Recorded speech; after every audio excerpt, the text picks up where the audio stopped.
आज हम देखेंगे VMware वर्कस्टेशन में नई वर्चुअल मशीन कैसे बना सकते हैं। बाय डिफॉल्ट होम पेज पे सामने ही ऑप्शन अवेलेबल होता है create a new virtual machine का। आप फाइल पे जाकर न्यू वर्चुअल मशीन भी सिलेक्ट कर सकते हैं या कंट्रोल एन दबाकर भी नई वर्चुअल मशीन बना सकते हैं। फिलहाल हम क्लिक करेंगे create a new virtual machine पे। यहाँ पे आपके पास दो ऑप्शन होते हैं, टिपिकल, कस्टम। कस्टम जो होता है वो एडवांस होता है, जिसमें कि हम सारी ऑप्शंस को सिलेक्ट कर सकते हैं। हम मशीन को अपने हिसाब से पूरी तरह से उसकी हार्डवेयर कॉन्फ़िगरेशन वगैरह सिलेक्ट कर कर डाल सकते हैं। टिपिकल में वो चीज़ें नहीं होती। अगर मैं टिपिकल पे नेक्स्ट करता हूँ तो वो सीधा आ जाता है भाई कि हमें कौन सा ऑपरेटिंग सिस्टम इंस्टॉल करना है। अगर मैं बोल देता हूँ बाद में करना है, नेक्स्ट आ गया। कौन सा वर्जन विंडो का होगा, नेक्स्ट किया। नाम आया फाइल का, नेक्स्ट किया। कितनी डिस्क होनी चाहिए और डन। तो ये आपके पास ऑप्शन होते हैं, लेकिन अब हम जाते हैं कस्टम में, बिकॉज कस्टम आपको कहीं ज़्यादा आज़ादी देता है। नेक्स्ट करेंगे। सबसे पहले हमारी जो वर्चुअल मशीन है वो किस वर्जन के साथ VMware के कंपैटिबल होगी। हमारा लेटेस्ट वर्जन है तो हम उसी को सिलेक्ट रखते हैं, बट अगर आपको लगता है आपकी वर्चुअल मशीन को किसी दूसरे सिस्टम पे पुराने वर्जन पे ले जाना पड़ सकता है तो आपको वो वर्जन सिलेक्ट करना पड़ेगा। अब नेक्स्ट पे क्लिक करेंगे। यहाँ पर सेम है कि भाई मैं ऑपरेटिंग सिस्टम इंस्टॉल करना चाहता हूँ, नहीं करना चाहता। फिलहाल मैंने कह दिया I will install later. Next. Same है, कौन सा वर्जन आपको सिलेक्ट करना है। नेक्स्ट। हमें उसका नाम क्या देना है और कहाँ पर सेव करना है। मैं इसका नाम दे रहा हूँ SRV W2022 AD01। ये हमारा एक्टिव डायरेक्टरी डोमेन कंट्रोलर बनेगा। नेक्स्ट करते हैं। अब देखो ये ऑप्शन वहां पर नहीं था कि आपको बायोस चाहिए या यूफी चाहिए, तो मैं UEFI सिलेक्ट कर रहा हूँ। नेक्स्ट करेंगे। कितने CPU हमको चाहिए और कितने कोर चाहिए। मैं कहता हूँ कि मुझे 2 CPU और 2 कोर चाहिए, तो टोटल प्रोसेसर कोर 4 हो गए। मैंने नेक्स्ट किया। कितनी रैम चाहिए, इनिशियली मैं 4 GB कर रहा हूँ। हमने 4 GB रैम सेलेक्ट की। नेक्स्ट। अब नेटवर्क कैसे चाहिए। नेटवर्क जो है आपके मल्टीपल मोड यहाँ पे अवेलेबल है, जिसमें कि आपका सबसे पहला है ब्रिज नेटवर्क, दूसरा है नेट, तीसरा है होस्ट ओनली और चौथा है कोई नेटवर्क नहीं। कोई नेटवर्क नहीं का तो मतलब है कि भाई हमारी मशीन में कोई नेटवर्क कार्ड होगा ही नहीं, बात खत्म। स्टैंड अलोन मशीन है। होस्ट ओनली नेटवर्क हम यूज करते हैं जब हमें हमारी वर्चुअल मशीन को बाहर के नेटवर्क से किसी भी तरीके का कनेक्शन नहीं रखवाना है, तब हम होस्ट ओनली नेटवर्क यूज करेंगे। इसमें वर्चुअल मशीनें आपस में तो कम्युनिकेट कर पाएंगी, परंतु वो बाहर के नेटवर्क से कम्युनिकेट नहीं कर पाएंगी। नेटवर्क एड्रेस ट्रांसलेशन क्या होता है। ये सिस्टम को एक्सेस दे देता है बाहर के नेटवर्क का होस्ट के IP एड्रेस के थ्रू, लेकिन आपका इंटरनल IP एड्रेस चेंज होता है, सो ये नेटिंग होती है। इसमें आप डायरेक्टली बाहर के नेटवर्क से नहीं कनेक्टेड होते हो। बात करें ब्रिज की, ये सिंपली आपके वर्चुअल मशीन के नेटवर्क कनेक्टर को जो होस्ट का नेटवर्क कनेक्टर नेटवर्क अडेप्टर है उससे जोड़ देता है। दैट मीन्स आपकी वर्चुअल मशीन बिल्कुल जैसे आपकी फिजिकल मशीन नेटवर्क से जुड़ी है वैसे ही जुड़ी होती है। Same router, same IP, same gateway, सब कुछ वही सेटिंग्स आपकी एप्लीकेबल होती हैं, जैसे कि वो डायरेक्ट आपके नेटवर्क से ही जुड़ी हो। तो हम ब्रिज मोड पे रखेंगे बिकॉज मैं चाहता हूँ मेरी वर्चुअल मशीन मेरे पूरे नेटवर्क से डायरेक्ट जुड़ी हो। मैं नेक्स्ट करता हूँ। यहाँ पर जो है आता है कि भाई SCSI कंट्रोलर आपका कौन सा रहेगा। मैं LSI लॉजिक सेस कर लेता हूँ। नेक्स्ट।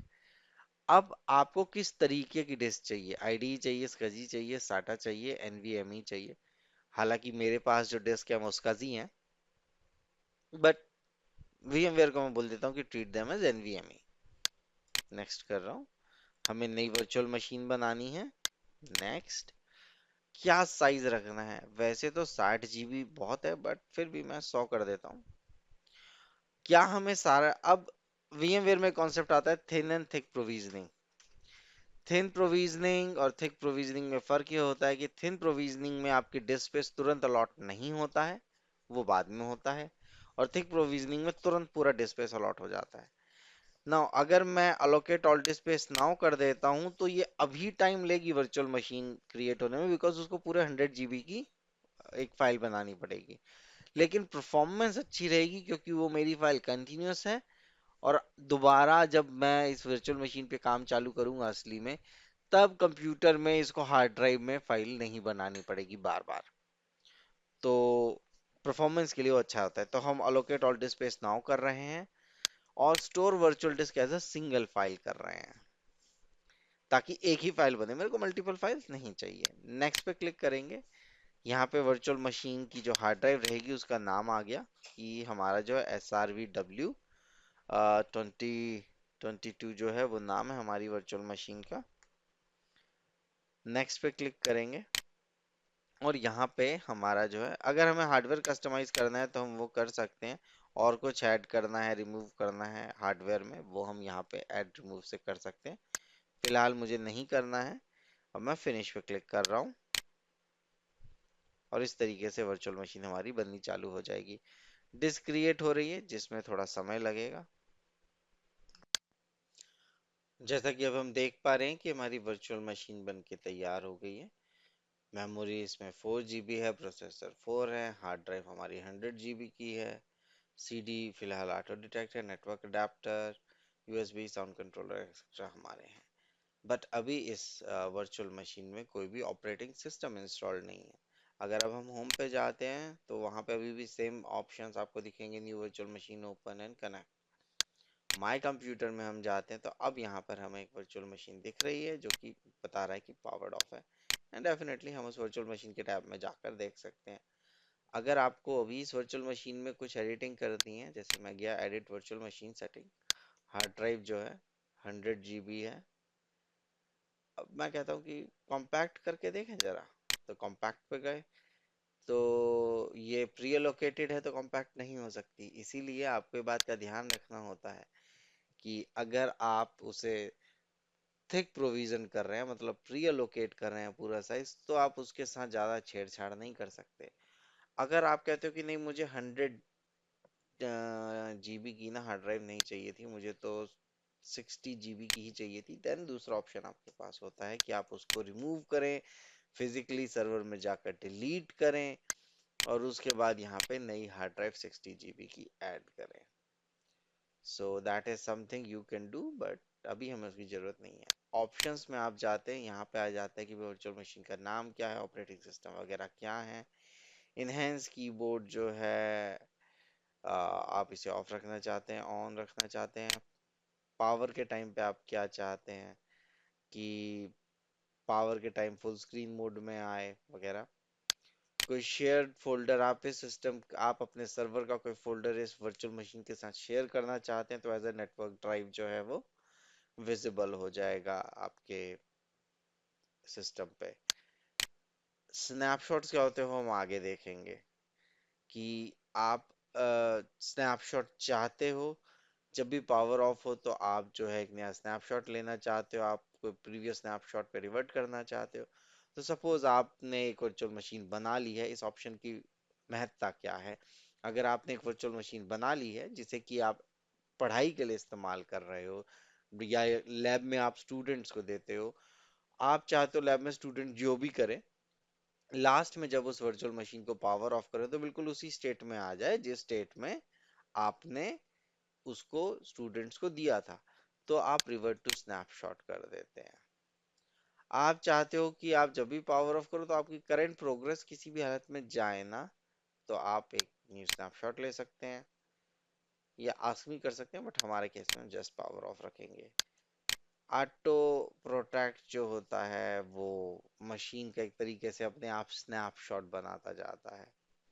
तो इन दैट केस अगर वर्चुअल मशीन में आप कुछ ऐसा करते हो जिससे कि वो खराब भी हो गई है, करप्ट हो गई है, क्रैश हो रही है, तो आप रिवर्ट कर सकते हो। जैसे अगर हम ऑटो प्रोटेक्ट करते हैं से हर 1 घंटे में मेरे को स्नैपशॉट चाहिए और मैक्सिमम 3 स्नैपशॉट आप चाहते हो कि रखे वो अपने पास, तब आप इसे ऐसे अनेबल कर सकते हो। गेस्ट आइसोलेशन जो है वो होता है कि भाई ये वर्चुअल मशीन जो है वो मेरे सर्वर से आइसोलेटेड रहेगी या नहीं। जैसे मैं कह रहा हूँ enable drag and drop copy paste, ये अनेबल है, so I can do copy paste from my server to the virtual machine. Access control encrypt कर सकते हो आप चाहो तो। VMware टूल जो है आप synchronize guest time with host कर सकते हो या नहीं करना है वो आप डिसाइड कर सकते हो। जैसे मैंने कहा है मेरे को नहीं करना है सिंक। आप VMware टूल के वर्जन अपडेट कर सकते हो। इस तरीके से there are plenty of other options, जिसमें से एक ऑटो लॉगिन भी है बट वो यहाँ पे अवेलेबल नहीं है। उसके लिए जो है आपको गेस्ट ओएस चलना चाहिए, अभी इसमें कोई ओएस ही नहीं है। अब हम कैंसिल कर देते हैं ताकि अगर गलती से भी मैंने कोई सेटिंग की हो तो वो हट जाए। तो इस तरीके से हम नई वर्चुअल मशीन बनाते हैं। धन्यवाद।